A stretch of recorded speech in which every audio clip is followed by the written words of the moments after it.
Good evening, everybody, and welcome to another live Wednesday edition here on the Rock Pile. A special time tonight. It's not the 8 o'clock time. We're going right at it here at 5:30. Again, I want to make sure I thank the Rome Sports Hall of Fame for all the past Legends show. They've been fantastic.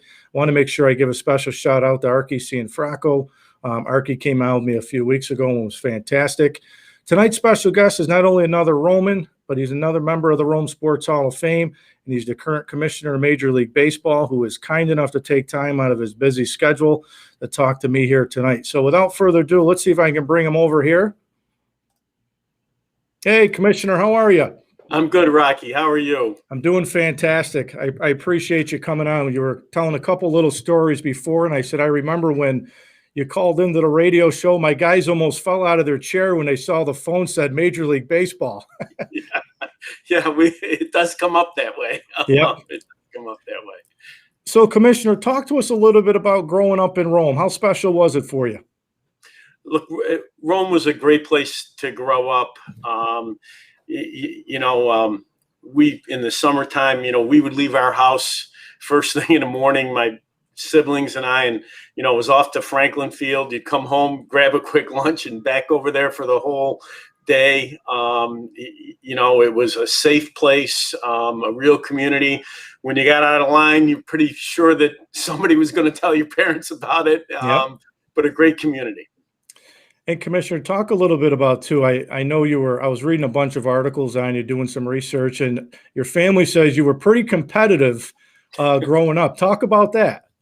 Well, look, we were a sports family. My dad coached forever, and there wasn't a game my dad didn't like. And I played all sorts of sports growing up: baseball, basketball. Never played football. Played a lot of tennis, a lot of golf. Competition kind of ran in my family. My dad was a very good tennis player, and he had kind of stopped playing when we got going. And finally, when I was about 13 or 14, I started saying, I could beat him. So he started playing again, and it took me until I was about 16 years old until I finally beat Bob. I mean, he was pretty competitive too, but a lot of competitors in my family. Yep. And I've had a lot. I was telling you a little bit before we came on that I've been doing this show for about a year now, and I just wrapped up a special legend show where I had a lot of Coach Evans was one of them, but a lot of famous coaches, athletes that came on this show to talk about how special it was growing up. Talk about, if you can, some of the coaches that played an important part of your life growing up. Well, Coach Evans was like a part of our family. He and my dad were extremely good friends. I think the community sometimes doesn't appreciate how accomplished he was. I was telling you before that I had occasion recently to play golf with Rick Pitino. He asked me where I was from, and the first two words out of his mouth afterwards were Buddy Evans. I mean, it's just amazing. Paul Swankett ran the tennis program at Franklin Field for years. He was a real influence on me. He developed a really accomplished group of players. I mean, the best obviously was Sheila McInerney, who played professionally, and I think is the longest serving female tennis coach in the NCAA. She's at Arizona or Arizona State. I can never remember. But there were several of us that went on and played in college, and he ran a great public parks program, and another one who was good on keeping us all in line. Really important. So when you think of Rome, I know everybody here talks about, I played on a lot of good football teams, and, we went all the way to the state championship when I was in high school. And a lot of people always say that when the base left, Rome sports kind of took a turn and in the wrong way. Do you think the base played a big impact to Rome sports here? Well, I think it's just volume, I mean, it's the number of kids you're picking from. I think it did probably have an effect on it. That all happened after I was gone. So I'm not the best expert, but I do think that large high schools like RFA was, certainly when you and I went there, have an advantage just in terms of the number of kids you're picking from and the funding available for sports programs. And that's a huge thing. It's a really important thing. And even with your career now, and I want to get into that in a little bit, but I always say sports has impacted so many of us, and even with my job today in the business world. But how is sports and growing up in Rome with some of the coaches and the life lessons you had? How was that transitioned into your business world for you?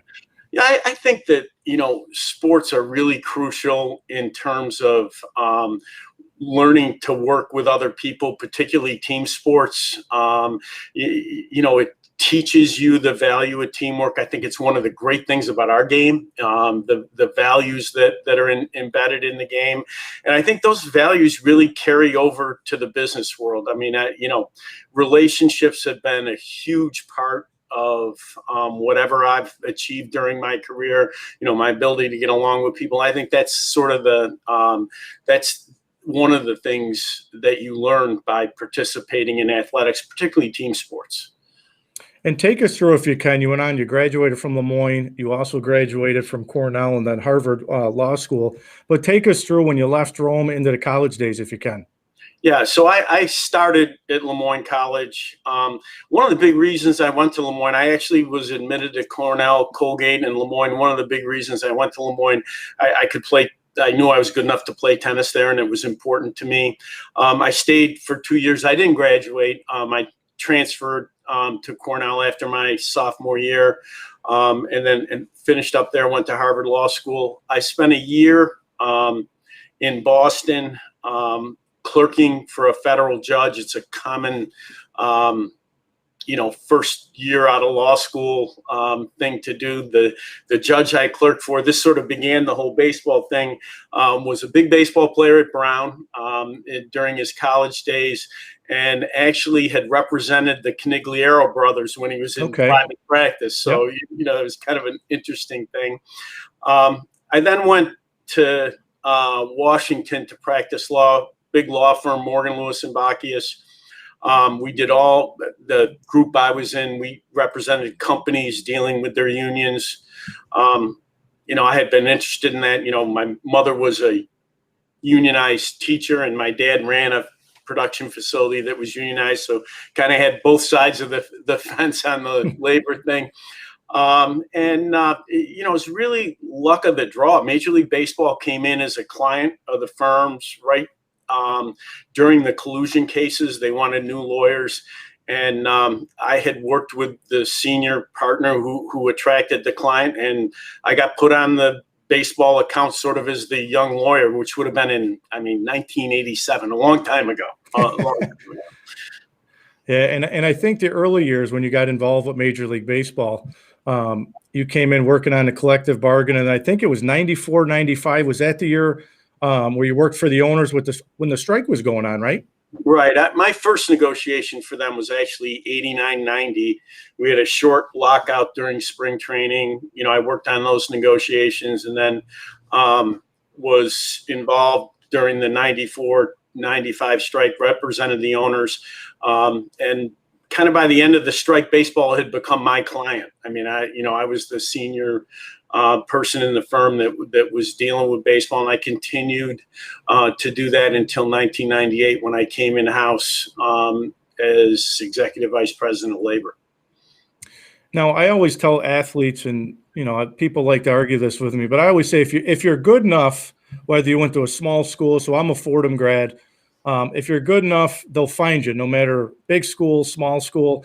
When you got involved with Major League Baseball, was there ever a time you sat down by yourself and you said, I can't believe I'm working for Major League Baseball. Here I am, this small town kid from Rome, and here I am working in Major League Baseball. Did you ever have that moment? Yeah. Look, I had that thought a lot. And so much of it was luck of the draw, right? It was the firm I picked. I happened to be lucky enough to work. The gentleman's name was Chuck O'Connor, to work with him on a variety of non-baseball things. And he attracted the client. It had nothing to do with me. And, it was really luck of the draw. And a lot of it is being in the right place at the right time. And I know, too, you took over for Bud Selig in 2014. But talk to us a little bit about, because when you actually negotiated part of, I think it was the first drug testing agreement, right, with Major League Baseball? Yeah, I did 3 collective bargaining agreements for baseball as the lead negotiator. And one of them contained the first joint drug agreement. It was a very difficult period of time for baseball. The use of performance-enhancing substances had become widespread in the game. There had been a long-standing opposition on the part of the union to drug testing, and it was very difficult to bring them along. And it was really a series of agreements until we got kind of to the framework we're in today, where, baseball's drug testing program is really the best in professional sports. It took a long time to get there, but it is an agreement that has served the game well for more than a decade. Now, Commissioner, did you ever think that you'd get to this position with Major League Baseball? You get started, you get involved, and here you are now as the guy in charge of America's pastime. Did you ever think you'd be there? No, including when I came to work for baseball. When I came in-house, I thought, I would do the couple labor agreements for him and probably go back to practicing law. It was only, Commissioner Seelig was great to me. He expanded the areas that I was involved in as we worked together through the years, got me involved in more of the business aspects, not just the labor stuff. But even not until he announced that he was going to retire in 2014, and people started talking about it, that, first time I had really focused on that possibility. What were some things from the Bud Selig days, from working with him? What were a few things that you picked up from him that he was really good at, some of his strengths? Yeah, but, Bud was, first and most important, Bud was a phenomenal communicator, particularly one-on-one. I think the public perception, when he's speaking to large crowds, whatever, you didn't understand how effective he was at what I think of as retail communication. Picking the phone up with an owner and, getting that owner where you needed him to be. He was a master at that. Going back to something we talked about before, his personal relationships served him extraordinarily well during his time as commissioner. He had been an owner. He was able to draw down on relationships he'd had with people for decades. Really, really strong. The second thing about Bud, really important to never lose sight of, is, Bud loved the game. And it's hard in this job when, you're handling the difficult off-field issues, and that's what you're out there talking about when you're in the press. One thing that Bud was really very good at is, he conveyed, even when he was dealing with those tough issues, how much he loved the game, and that's a really important thing. So how tough is it for you to try to prioritize? And I told you, I don't want to get into any of those Major League Baseball, the stuff going on. I might ask you a few things. That's not what I'm about. You get hammered from the big networks. I'm not the big guy over here. I'm happy to do that, Rock. But how tough is it for you when you look at the game today? And I know growing up, I think you were a Yankee fan. To see when you were growing up, baseball then to what baseball is now. How much has it changed? Look, I think that certainly the way the game is played on the field has changed dramatically, particularly in the last 7 or 8 years. I think the influence of analytics has altered the way that the game is being played on the field. And I think one thing that's really important for our sport is you can't lose. The game is about the players.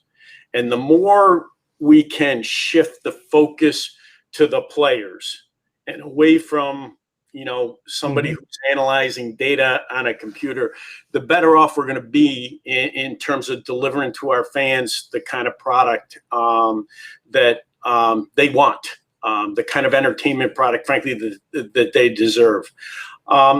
Secondly, look, the entertainment landscape is so much more competitive than it was a decade or 2 decades ago. Obviously the NFL's had great success. Commercially, I understand they're kind of the biggest of the major sports. My own view is that baseball remains the national pastime, and that's different than being a popular sport. I think that some of probably the best evidence of that is the way people react to everything that goes on in the game. I mean, I think last night's a great example.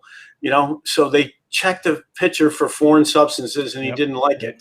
You would have thought, the Paris peace talks had broken down, I mean, and that's a positive, right? It is a sign of how deeply people care about the game.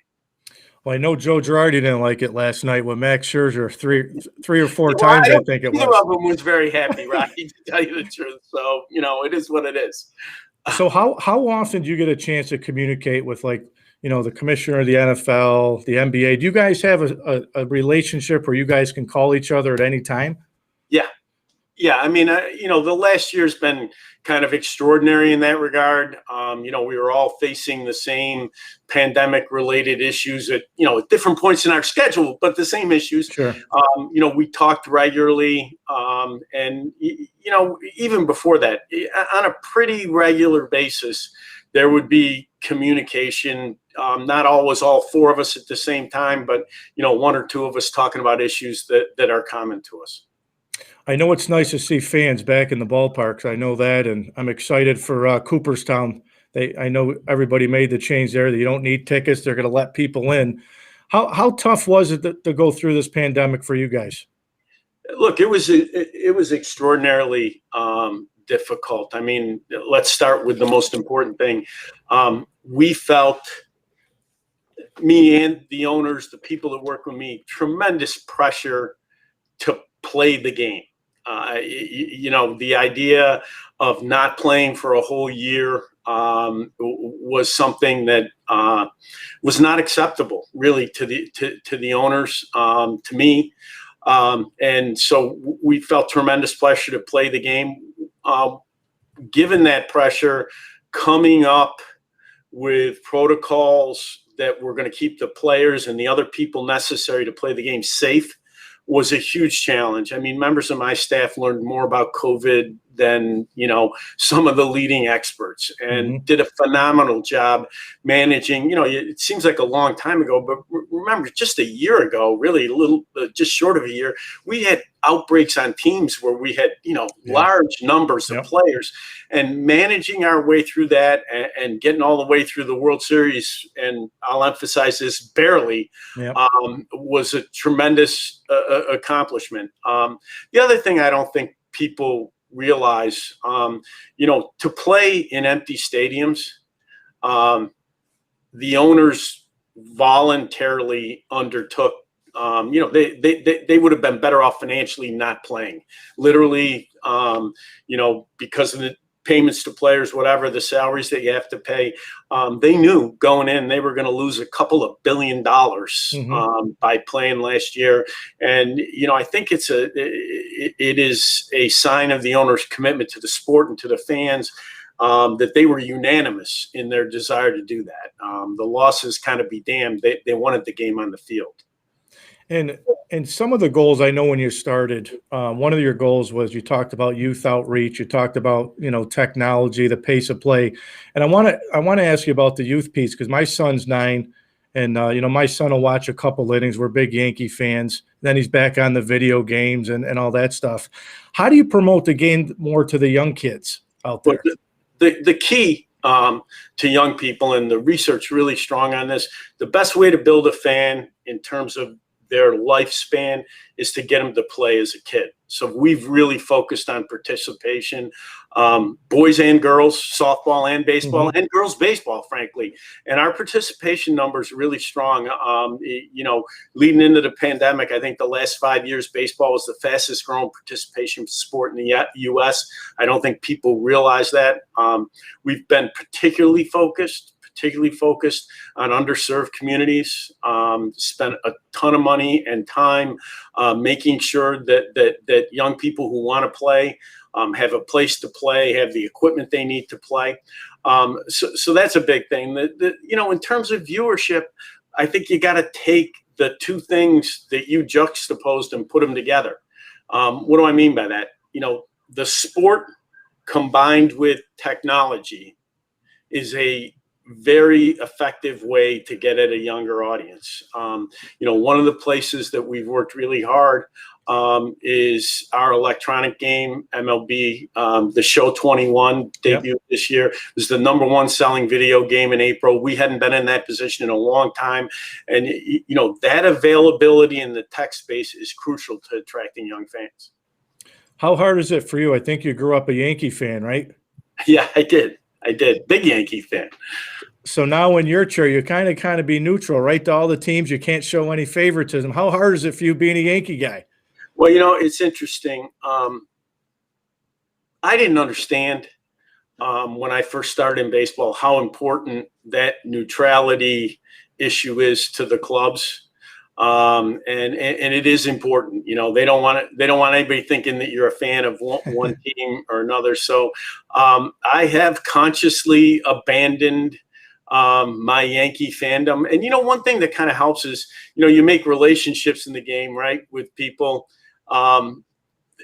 individuals, not teams. And you kind of you feel an affinity towards the team they own, and it does kind of level it out after a while. It makes you easier to be neutral. Any favorite ballparks for you? I'm sure you've been to all of them, but is there any ones that you stand out? You say those are some of my favorite ones to go to? The one we're going to for the All-Star game is a great one. Colorado is truly one of the great facilities in baseball. I'm a big fan of the ballpark in Pittsburgh. I think, the skyline in Pittsburgh is really amazing. I'll tell you, in terms of technology and kind of advancing the art of the facility, the new ballpark in Texas where we played the postseason in the World Series last year is unbelievable. Now, the Hall of Fame, I was asking earlier, I was looking at this. Back in 2019, I think they had over 55,000 people, which I believe is the second highest attendance for the Hall of Fame. And, of course, Mariano was there and some big names, Roy Halladay, Martinez, Messina, those guys were there. Derek Jeter's coming into town this year. This place is going to be nuts. Are they going to break 55,000? Yeah, I think they could expect record crowds. I have to say, I'm on a Hall of Fame board, and hats off to Jane Clark, who's the chairman of the board at the Hall of Fame. I mean, look, this is a difficult time to plan anything. And, I think she understood how important it was to Derek personally and to the game to allow people to celebrate his induction and the induction of the other new members. And because of that appreciation, she really turned herself inside out to, change the date, do it midweek instead of a weekend, find a spot in the calendar where it really works. So, I congratulate her. I think she did a phenomenal job on that. And Commissioner, I want to go back to another one of your goals. You said you wanted to try to work on the pace of play, right? We wanted to speed it up. And we all know those Yankee Red Sox games of old, they're 4-hour games. And I think the pace of play has gotten a lot better at times. Do you think we're ahead of, maybe that goal, that time frame? Has it gotten better statistically? Not really. Not really statistically. I think that, it's important to – when we talk about pace, I think it's important to kind of break it down as to what we're talking about. When I think about the pace of the game, I'm not talking about whether it's 3:01 or 3:08. It's not the length of the game. It is, the action, how often the ball's in play, so that, fans are seeing something that's exciting for them. It's not the length. It's just that the game is moving along. There's not a lot of dead time. There's action in the game. And, that's something that we will continue to work on because I think it's crucial to the entertainment value. It's one of the things, that drove the current issue with respect to foreign substances. It started with let's play by the rules, which is, an important thing. But we also and had really good research to support it that foreign substances were robbing the game of action. The strikeout rate was really high. The time between balls in play was longer. And, it's competitive out there. Our product needs to be better than that. Yeah, and you bring up a good point. I was just going to say, I think it was a few years ago, everybody was saying, geez, the balls are juiced, the ball's leaving the park, guys are hitting it all over the place, and now nobody can hit the ball. Yeah. Yeah. Well, like I said, I think there was an escalating problem, let me put it that way, with respect to foreign substances that was driving that result. And, you never like to have to do something in the middle of the season, but, we felt that it was a serious enough problem. It needed to be addressed and needed to be addressed now. So I know you're always looking at, like I said, you got a lot going on, but any things on the agenda for the game here down the road? Any changes? Well, yeah, look, I think that you are going to see some rule changes. This is a bargaining year for us.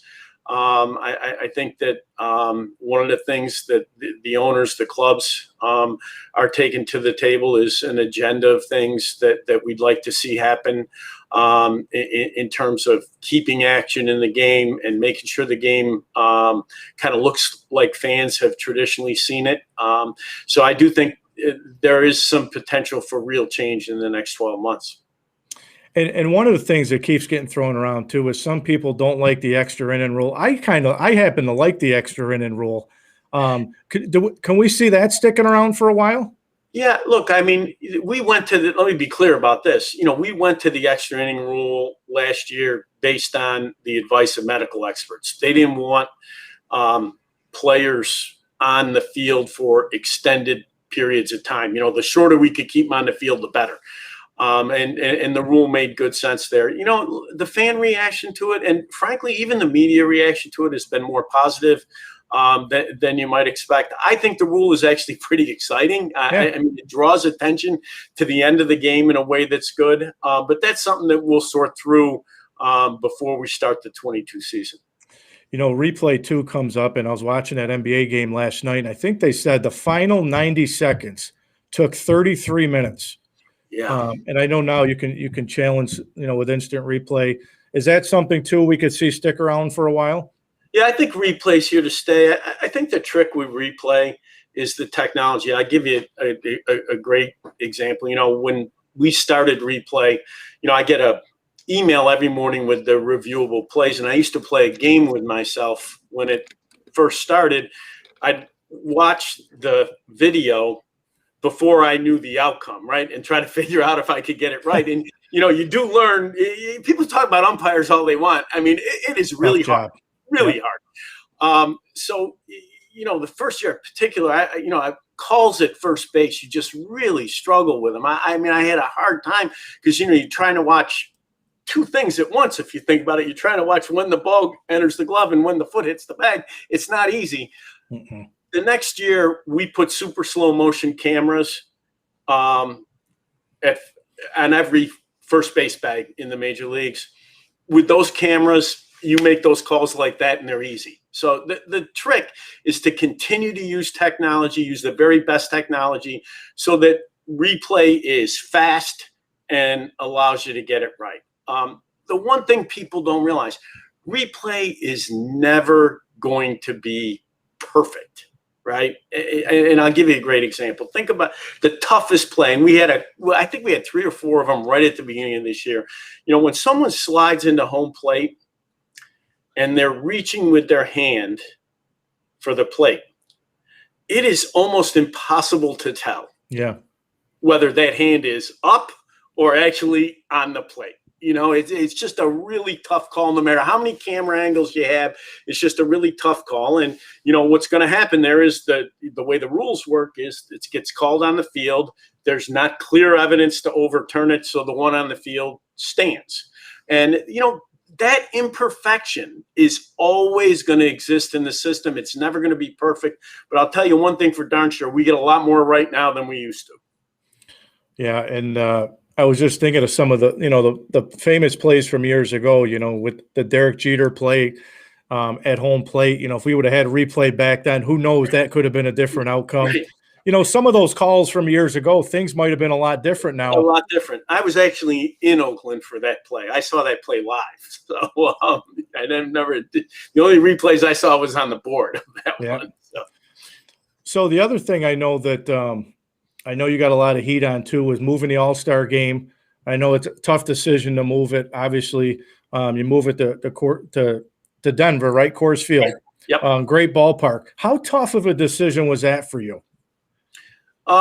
It was difficult. I mean, Atlanta's a great market. It's an important market for us. Great ownership in Atlanta. I think the one thing that's a little misunderstood, we weren't trying to make a political statement in the decision to move the game. What we realized, and really what drove the decision, is that there was going to be controversy surrounding that game up until the day it was played. That controversy was going to be reflected in pressure on our players, particularly our African-American players. We saw it last August when some games didn't get played. We had real concerns about what was going to happen, whether there's going to be a boycott. And we felt that it was best to take that heat off our players, go somewhere else, and hopefully in the not too distant future, things will be different and we'll find our way back. But it was a very tough decision. So how would you assess from the time you took over for Bud Selig to where you guys are at now in Major League Baseball? How would you assess the goals that you came out with? Are you ahead of those goals? Or obviously there's always goals to work on, but how would you assess where you are now? So when I think about the big things, I think our organization, the Central Baseball Organization, we've made tremendous strides in New York. I'm really proud of the people in this organization, the tremendous job that they do on behalf of the clubs, the camaraderie, the culture that we've developed here. I think we've made tremendous progress in that regard. Secondly, with respect to technology, there's a real goal of ours. A lot has been accomplished. Things like the MLB film room, the kind of new products that we've put out there for our fans, the different ways that you can engage with the game. I think we've made great progress on that front as well. The game on the field, I don't give us as high marks. We talked about that before, Rock. Yep. I came in talking about this, and it has been a slog in terms of getting there, and I don't give us as good marks. The last one, and I think the one that's going to matter for us the most over the long haul, I think we have done a good job in the youth participation space. Tony Regans, who was the general manager of the Angels for many years, longtime baseball executive, has done just an absolutely great job for us. I'll give you just one example. We took over the spring training site in Vero Beach, used to be the Dodgers site. And we decided we wanted to run an elite camp for African-American players around the country. We want to identify kids, bring them in. And the idea was they'd get 2 weeks with former major league players and coaches as their coaching, to develop, get more diversity in the game. We thought there's a lot of great goals there. So the first year, literally, we had a hard time finding 200 elite minority prospects. And now I think we run 4 2-week sessions. They're all oversubscribed. We have so many former major league players that volunteer their own time to come and coach there that we have to turn some of them away. And those are the things that matter to the game over the long haul. Yeah, and I think we don't see enough of that, right? We always see on the networks all the bad that goes on in all of sports. We don't see enough of what these guys do behind the scenes, and there's more good than there is bad. But yeah, look, our players, again, the media runs negative. Our players are phenomenal. Okay. People focus on, one incident on the field or some guy who has a problem. But they don't pay as much. I give you another great example in the youth space. Clayton Kershaw lives in Dallas. In a lot of our markets, we have what we call MLB Academies. They're built with funding from Central Baseball. The Major League Club kind of assumes the operating expenses. They're almost always built in underserved areas to give kids a chance to play. And the facilities are phenomenal.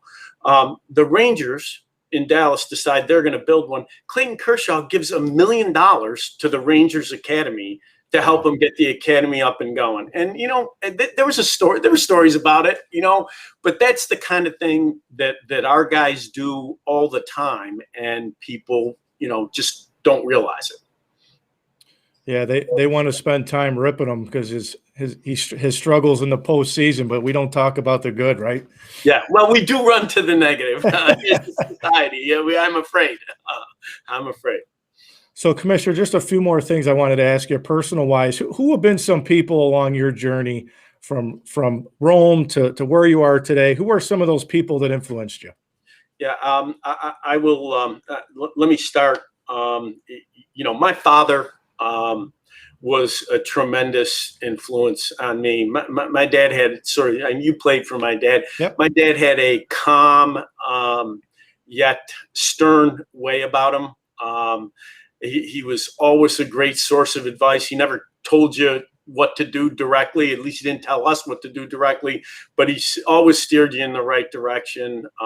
He was a tremendous influence in my life. The federal judge that I clerked for, Judge Toro, another one. He was a lifelong friend of mine. He passed away just a couple of years ago. It was kind of interesting. I was a little nervous. They picked 3 people to speak at his memorial service. And first was Justice Breyer. Second was Governor Dukakis, former Governor Dukakis. Mm-hmm. And I was last. I think I well deserved to be last in that group. But Judge was a really wise man, helped me with career choices all along the way. Like when I was making a decision whether to stay with the law firm, come to baseball, Judge was someone that, gave me great advice about that. And then, I would be really remiss if, I didn't mention again, Commissioner Seelig. I mean, Commissioner Seelig, I wouldn't have this job. Absolutely no question about it. He gave me the opportunity to go to work for baseball originally, and maybe more importantly, broadened the areas that I was involved in a way that made me a commissioner candidate that I would not have been without his help. Well, Commissioner, the last thing I have for you, we were talking a little bit about the Rome Sports Hall of Fame, and we're very fortunate and lucky to have a place like the Hall of Fame right here in Rome. How special of a place is it for you? It's a great place. I've tried to be supportive of their endeavors. I told you this morning, I'm not going to make the golf tournament for like the 19th year in a row. Those summer weekends are tough for me. But, I did send a donation in for some of the holes. It's interesting. My dad, my sister Lynn, and I are all in the Hall of Fame. And believe me, my brother takes a fair amount of static about the fact that he's never quite made the grade. We like that. But it is a great, museums are tough. I mean, I know from my involvement with the National Baseball Hall of Fame, but to have something like the Rome Sports Hall of Fame is a community asset. It's something that brings and keeps the community together. And, my hat's off to the folks that run the place. They do a phenomenal job. Well, Commissioner, listen, you were great to me to come on the radio show a few years ago, and I know you got a lot of better things to do than come on and talk with me tonight, but I can't thank you enough. It means the world to me to talk to you. Proud of you, and I know you got a lot you're up against, but I know you'll do a good job getting through it. Thanks. Listen, I appreciate it. I enjoyed it. It's good to see you. Awesome. Thank you, Commissioner. Have a good one. All right. Bye-bye. So that was Commissioner Rob Manfred, and we were talking a little bit before we came on the air, and he came on with me a few years ago, I think, on the Mohawk Valley Sports Watch, which was awesome. And I was telling the story that when he called the radio station, myself and the guys, we looked down at the phone and it said the office of Major League Baseball. We almost fainted. I was like in shock. I didn't know what to say, but he was great then, and I reached out to him, and he reached right back out to me and said he'd be more than happy to do it. So, Commissioner, I really do appreciate that tonight. If you just tuned in, I'll have the replay up. Make sure to subscribe to my channel on YouTube. You can always watch me on YouTube and Facebook, and I always post the shows, and I post the Mohawk Valley Sports Watch as well. I will be out for the next couple of weeks. I'll be down in Minnesota but I'll let you know when the next show will be posted. We'll try to get back on a normal schedule at 8 o'clock. But I appreciate everybody tuning in here tonight. So I always say on Wednesday night, the Rock Pile is where dreams become reality. Have a good evening, everybody.